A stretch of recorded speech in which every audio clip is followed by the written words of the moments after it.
અમદાવાદમાં વધુ એક વખત ચેઇન સ્નેચિંગને અંજામ આપવામાં આવ્યો છે। કાયદો વ્યવસ્થાની સ્થિતિ જે છે તે સતત કથળી રહી છે। તે પ્રકારના મામલાઓ વારંવાર સામે આવી રહ્યા છે। તેવામાં અમદાવાદમાં ફરી એક વખત આ પ્રકારનો મામલો સામે આવ્યો છે, જેમાં ચેઇન સ્નેચિંગને અંજામ આપીને ભાગતા જે શખ્સો છે તે સીસીટીવી કેમેરામાં કેદ થઈ ગયા છે।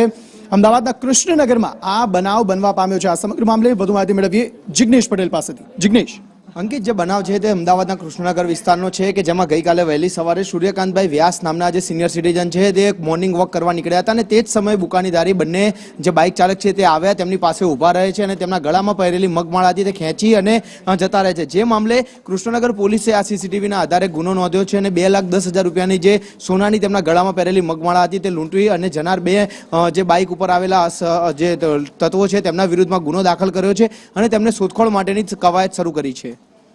આભાર સમગ્ર માહિતી આપવા માટે। તો અમદાવાદમાં હવે આ મામલાઓ જાણે સામાન્ય બની ગયા હોય તે પ્રકારે આ પ્રકારના દ્રશ્યો જે છે તે વારંવાર સામે આવી રહ્યા છે। સીસીટીવી દ્રશ્યો જે છે આ ઘટનાના સામે આવે કે જેમાં દેખાઈ રહ્યું છે કે આ વૃદ્ધના ગળામાંથી ચેઇન તોડીને આ શખ્સો ફરાર થઈ રહ્યા છે। સમગ્ર મામલે સીસીટીવીના આધારે પોલીસે હવે કાર્યવાહી પણ શરૂ કરી છે।